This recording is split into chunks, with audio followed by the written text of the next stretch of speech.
Bonjour, bonsoir, bienvenue sur votre chaîne Savoir-faire digital. Avec la vidéo 3, nous avons commencé à voir la notion de variable. Pour cette vidéo, nous allons voir comment définir et initialiser plusieurs variables à la fois. Puis, nous allons nous intéresser à la notion de case sensitivity des noms de variables. Ensuite, on va payer une attention particulière aux chaînes de caractères et à leur conversion. Finalement, on verra comment utiliser la fonction print pour faire des affichages complexes. Dans la vidéo numéro 3, nous avions déjà commencé la définition de variables en Python. Maintenant, nous allons voir comment définir plusieurs variables à la fois. En effet, Python offre la possibilité de définir plusieurs variables à la fois. Si les variables ont des valeurs différentes, alors les noms des variables sont séparés par des virgules et autant de valeurs sont proposées et séparées elles aussi par des virgules. Entre les deux blocs se place un signe égal. Voyons plus concrètement comment on fait cela. Ok, là je suis sur mon éditeur. Comme d'habitude, nous commençons par un commentaire. Ici, c'est un commentaire complexe. On va voir comment définir et initialiser plusieurs variables à la fois. On va d'abord voir le premier cas avec des valeurs différentes. Donc, on a plusieurs variables et chaque variable a une valeur différente des autres. Ici, dans ce cas spécifique, nous avons 3 variables et 3 valeurs. OK? Et vous voyez, en fait, ça, c'est le bloc des variables et ça, c'est le bloc des valeurs. Et vous voyez qu'en fait, les deux blocs sont séparés par un signe égal. Très bien. Qu'est-ce que nous voulons faire? On veut donner une valeur approximative de pi, qui est égale à 3.14 à pi-val. OK?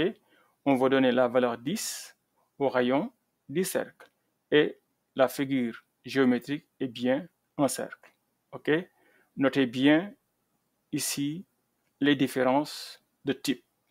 Vous voyez qu'en fait, la valeur de pi est un nombre décimal. Le rayon, on a donné un entier. Et la figure géométrique, on a donné une chaîne de caractères. C'est bien de noter ça. Donc, voilà comment, par exemple, vous pouvez définir plusieurs variables à la fois et puis leur assigner des valeurs différentes. OK? Maintenant, pour voir si notre définition de variable marche, qu'est-ce qu'on va faire? On veut juste calculer en fait la surface de ce cercle-là. OK? Rappelez-vous bien que la surface du cercle, c'est égal à pi fois R2. Donc là, je vais bien mettre R carré, comme ça. Okay? Donc, surface du cercle, c'est pi fois R carré. Donc, voilà, ça c'est un commentaire, et voilà le calcul. Surface égale à pi-val fois rayon à la puissance 2. Maintenant, sur cette ligne-là, il faut faire très attention, n'est-ce pas? Vous voyez bien qu'en fait, il y a une opération ici multiplication et il y a une opération ici puissance. OK? Donc, ici, on doit faire très attention parce que on doit d'abord faire la puissance avant de faire la multiplication. Et nous allons voir tous ces détails-là plus tard.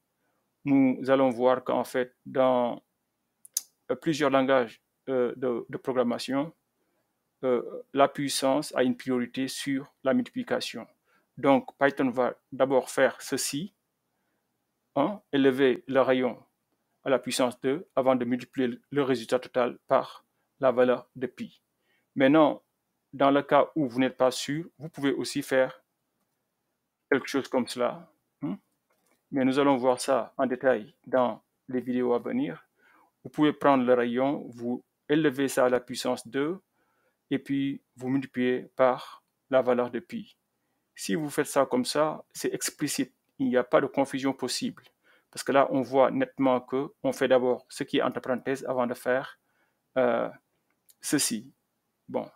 Mais si vous êtes sûr que la multiplication n'a pas une priorité sur la puissance, ou bien si vous êtes sûr que la puissance a une priorité sur la multiplication, vous pouvez simplifier l'écriture comme ça et aller beaucoup plus vite. Et normalement, ceci doit marcher. Et maintenant, qu'est-ce qu'on fait en fin de compte? On ne fait que afficher le résultat. Hein? On fait la surface est 2 et on donne la surface qui a été calculée ici. Bon, qu'est-ce qu'on fait? On sauvegarde comme d'habitude et on va tester si ceci marche. Comme toujours, je vais essayer de voir si je suis dans le bon répertoire. Manyvar.py. Il doit être quelque part là-bas. Il est là, oui. Voilà, notre fichier, il est là-bas. Donc, je peux effacer mon écran encore. Et puis, maintenant, je peux exécuter mon fichier manyvar.py, entrer. Et vous voyez très bien que ce qui est correct, la surface est de 314. Ce qui a un sens. Par exemple, si vous prenez R qui est égal à combien? On avait dit 10. Vous le levez à la puissance 2, ça fait 100. Donc, cette partie-là, c'est 100. 100 multiplié par 3.14, c'est 314. C'est bien ça. Maintenant, voyons comment on définit et initialise plusieurs variables avec la même valeur. Si les variables ont la même valeur, il faut énumérer leur nom, séparer par le signe égal, puis remettre le signe égal et enfin la valeur. Voyons cela concrètement avec une démonstration. Par exemple, voilà notre deuxième cas. On veut définir et initialiser x, y et z avec la valeur de 5. Donc, on écrit x égale à y égale à z égale à 5. C'est très simple, puisque toutes les variables ont la même valeur. OK? Et ici, on veut juste tester est-ce que x égale à y égale à z. Donc, ça doit être rapide. Testons ceci. Je vais aller ici. Qu'est-ce que je vais? Python. Et puis, le nom de mon fichier. Donc, vous voyez qu'en fait, il y a deux résultats, ce qui est normal. Ça, c'est le premier résultat quand on calculait la surface, qui est égale à 314. Ça, on l'a déjà vu. Je ne vais pas répéter cela. Donc, et puis, ça, c'est le test qui nous dit que c'est vrai, true. OK? X est égal à Y égale à Z. Seulement, il faut faire très attention. Si vous voulez tester, vous mettez le signe égal deux fois. Est-ce que X égale à Y? Vous mettez deux signes égal. Et que, est-ce que Y lui-même, est-ce qu'il est égal à Z? Et là aussi, vous mettez deux signes égal. OK? OK. Et pour assigner la valeur à la variable, vous voyez très bien qu'on met un seul signe égal. Donc, il faut bien noter cela. Donc, avec ces deux démonstrations-là, nous avons vu comment on peut définir plusieurs variables à la fois. Dans le premier cas, on a vu comment faire cela quand les valeurs sont différentes. Et dans le deuxième cas, c'est quand la valeur est la même. Alright. Avant de finir cette section sur la définition de variables, notons quelques remarques importantes. La première remarque porte sur la notion de case sensitivity. De quoi s'agit-il? En Python, les noms de variables sont sensibles à la casse, c'est-à-dire qu'il y a une différence entre une lettre majuscule et une lettre minuscule. Par exemple, quand je définis trois variables âge, âge et âge, la première variable avec A majuscule, tout simplement, la deuxième variable avec G majuscule, tout simplement, et la troisième variable de tout en minuscule, Ces trois variables-là sont différentes parce qu'elles ont des cases différentes. OK? C'est un peu abstrait, donc essayons de voir ceci concrètement. Pour aller vite, on va faire ceci dans l'interpréteur. OK?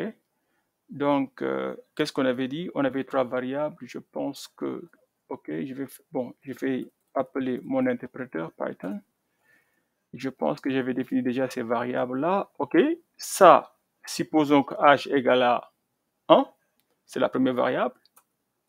Et puis, supposons que, non, OK, supposons que h ici égale à 2, ça c'est la deuxième variable. OK. Et puis, supposons que h ici égale à 3. Ça, c'est la troisième variable. Maintenant, vous voyez qu'en fait, ici, on a trois variables avec des classes différentes. Donc, ces trois variables-là ne sont pas les mêmes. La première variable a la lettre A majuscule. La deuxième variable a un G majuscule. Et puis, la troisième variable a tout en minuscule. Donc, forcément, ces trois variables-là ne sont pas les mêmes. Maintenant, par contre, imaginons si j'avais une seule variable et que je mets quelque chose comme cela. X égale à 1, et puis je mets X égale à 2, et puis je mets X égale à 3. C'est quoi la valeur de X maintenant? OK? OK, ici, d'abord, on a donné à X 1, après 2, après 3. Vous voyez bien que ici, on a perdu la valeur 1 et la valeur 2. Donc, si on teste ici, X va être égal à 3. C'est évident, je pense. Hein? Et voilà. Et vous voyez que ce n'est pas le cas pour les autres, tout simplement parce que ces trois variables-là, même si on les lit de la même façon, l'écriture est différente, donc forcément la variable est différente. Donc vous faites attention à cela. Deuxième remarque. La deuxième remarque porte sur les chaînes de caractères. Elles sont initialisées avec l'usage d'une double ou single quotation. OK?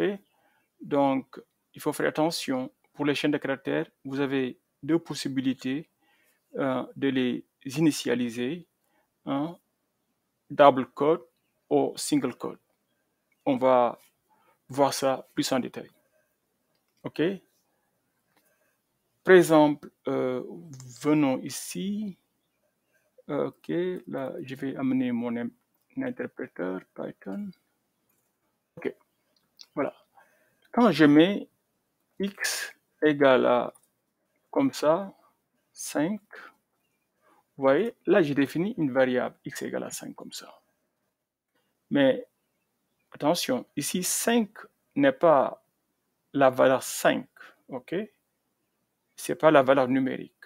On a mis une chaîne de caractères, ici, un seul caractère, 5, dans la valeur de x, OK? De la même façon, si je définis pi by r, la valeur de pi, mais non pas en tant que valeur numérique, mais comme une chaîne de caractères, je peux dire que ça c'est égal à quoi? C'est égal à, je vais dire 3.14 comme ça. Bon, attends, je vais changer un peu. Je vais mettre 3.14 comme ça. Ça aussi, ça marche. Et vous voyez qu'en fait, sur le premier cas ici, j'ai défini une chaîne de caractères avec double quotation mark. Hein? Ça, c'est double quote. Ici, j'ai défini une chaîne de caractères avec single quote. OK? Donc, vous voyez des fois ça, des fois vous voyez ça. OK? Mais leur utilisation dépend du contexte. on va voir plus en détail ces choses-là, plus on avance dans les vidéos. Alright? OK. Maintenant, voilà ce que nous avons. On va voir c'est quoi la valeur de x. Vous voyez que x n'est pas la valeur x, c'est la chaîne x. Donc la chaîne de caractères x, je veux dire. Donc, vous voyez bien qu'il y a the code around it. Il y a des quotations autour du 5 pour vous dire que x n'est pas une valeur numérique. OK? De la même façon, quand j'essaie de voir qu'est-ce qu'il y a dans str, vous allez voir que là aussi, on a une chaîne de caractères 3.14. Ce n'est pas la valeur 3.14, OK? La valeur numérique, non, c'est pas ça. C'est une chaîne de caractères 3.14. Alright? C'est quoi la différence? Je vais vous montrer c'est quoi la différence. Par exemple, si je fais, par exemple, petit x égale à, disons, 10. OK? Je vais vous montrer encore petit x, c'est bien 10. Mais le grand X, lui, c'est le caractère 5. Si je fais type et je mets à l'intérieur, disons, le grand X. OK? Qu'est-ce que ça passe? Là, vous voyez qu'en fait, ceci me donne le type de variable. Et vous voyez bien que le type de la variable X est une variable de type string. OK? Par contre, quand je cherche le type de la variable X, le petit x, vous voyez que bien, ça c'est la classe integer, ou bien si vous voulez, le type int, ou bien entier. OK? Donc vous voyez très bien qu'en fait, attention, faites attention aux chaînes de caractères. OK? Donc, pour vérifier le type d'une variable, on peut utiliser la fonction prédéfinie types. OK? Type sans S, hein? Type. T-Y-P-E, et puis les parenthèses, et on met la variable entre les parenthèses. C'est bien ça. Maintenant, une chose aussi est possible. On peut convertir d'un type à l'autre. OK? On peut convertir d'un type à l'autre. La conversion de type permet de modifier le type d'une variable et par conséquent sa valeur.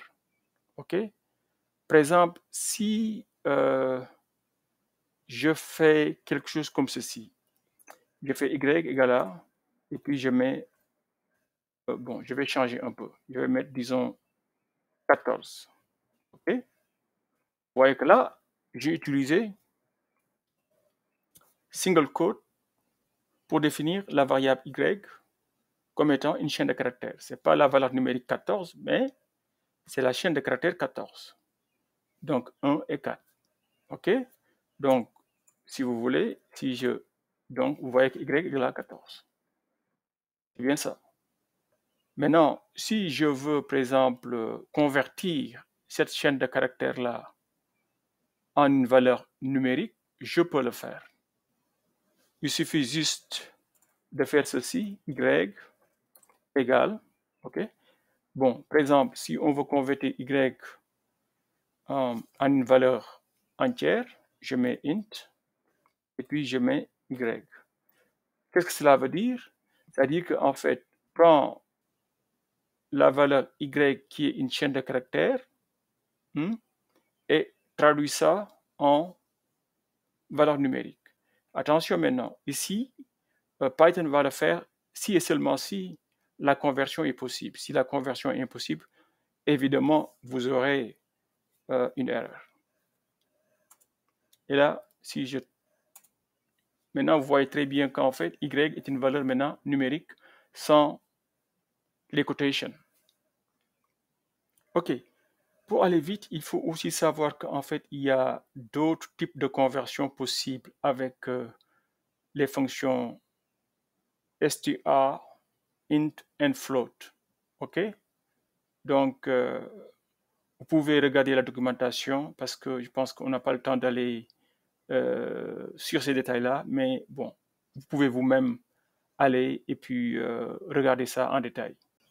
Alright, finissons les remarques avec la troisième et dernière remarque, ok, R3. Donc, ça concerne la fonction print. Cette fonction nous permet d'afficher une combinaison de texte et de valeurs de variables. Par exemple, si je définis deux variables x, y, avec x égale à 5 et y égale à 2. Par exemple, je fais x, y, et on a dit que x égale à 5 et y égale à 2. Alright? Donc, là, j'ai défini x et y. Maintenant, si je veux tout simplement afficher x, je peux faire print, et puis je mets quoi? X, et ceci affiche la valeur de x. Si je veux afficher y est égal à, et puis la valeur de y, print y égale à y, et là vous devinez, oups, j'ai une erreur, et vous savez pourquoi? Voilà, vous savez pourquoi? Parce que j'ai oublié, ça c'est un bon exemple, parce que j'ai oublié de quotation. Donc je refais ça, donc j'ai oublié ici, la chaîne de caractères doit avoir double quotation ou bien single quotation. Et ça marche maintenant, y égale à 2. Et c'était bien ça, y était égal à 2, cette valeur-là, la deuxième. OK? Je peux aussi afficher quoi? Par exemple, si je veux afficher x à la puissance y est égal à la valeur, là aussi je peux le faire. Donc, je vais faire print, OK? Quoi? Je mets d'abord la valeur de x, je mets puissance, puissance, et puis puissance quoi? Puissance y, ok, et je veux mettre que c'est égal à la valeur qu'il faut. Vous devinez, la valeur qu'il faut, c'est tout simple, c'est x à la puissance y, comme ça. Voilà, là, il faut essayer de comprendre ce que nous voulons afficher ici. Ça, c'est un affichage complexe. On va afficher la valeur d'abord de x, après, on va mettre l'espace, et puis on mettra puissance, ok, puissance quoi? La valeur de y, ok, après, la chaîne de caractères égale, après la valeur x à la puissance y. Donc, il faut comprendre bien ce type d'affichage-là. Hein? Quand vous voyez une variable, c'est juste la valeur de la variable qui sera affichée. Quand vous voyez quelque chose entre les guillemets, mais on dit quotation ou code, donc c'est exactement ce qui est à l'intérieur qui sera affiché, donc puissance. Ici, y, donc c'est la valeur de la variable y qui sera affichée, et la chaîne de caractères égale sera affichée, et puis la valeur de x à la puissance y sera affichée. Donc, entrée, vous voyez très bien que 5 puissance 2 égale à 25. Donc, je pense que vous avez compris comment maintenant on fait des affichages complexes qui combinent en fait aussi bien la valeur de la variable et puis des chaînes de caractères. Et voilà. Et maintenant venu le moment pour s'exercer. Comme le langage naturel, pour maîtriser un langage informatique, il est important de s'exprimer. Pour les langages de programmation informatique, s'exprimer, c'est coder. Ainsi, nous vous proposons de résoudre ces deux petits problèmes, P1 et P2. Pour les initiés, ces deux problèmes sont élémentaires, mais les débutants qui auraient besoin d'aide peuvent poser des questions dans les commentaires. Donc, P1, de quoi s'agit-il? C'est un problème élémentaire. On vous donne le côté d'un carré, C égale à 2,5, et on vous demande d'écrire un programme qui calcule et affiche le périmètre P du carré et la surface S de ce même carré. Pour le problème P2, c'est un problème plus intéressant que P1. Ici, on vous donne la masse d'une personne en kilogrammes et on suppose que M égale à 85. Et on vous donne aussi sa taille en mètres et on suppose que sa taille T égale à 1,85 mètres. Maintenant, on vous demande de calculer son indice de masse corporelle. Donc, là aussi, on vous donne la formule pour l'indice de masse corporelle qui est égal à M divisé par T au carré. Donc, vous voyez qu'en fait, bon, c'est des problèmes élémentaires, c'est juste en fait pour vous permettre de s'exprimer. Et c'est l'approche que nous allons prendre. On va d'abord établir les bases élémentaires et après chaque séquence d'établissement de base, on vous demande de résoudre des problèmes élémentaires ou bien plus ou moins simples pour s'appliquer et voir si vous avez bien compris les notions que nous avons partagées avec vous. Et voilà pour ces exercices d'application. Et comme je vous l'ai déjà dit, pour les initiés, cela peut paraître très élémentaire, mais pour les débutants, si vous avez des questions, n'hésitez pas à les poser dans les commentaires.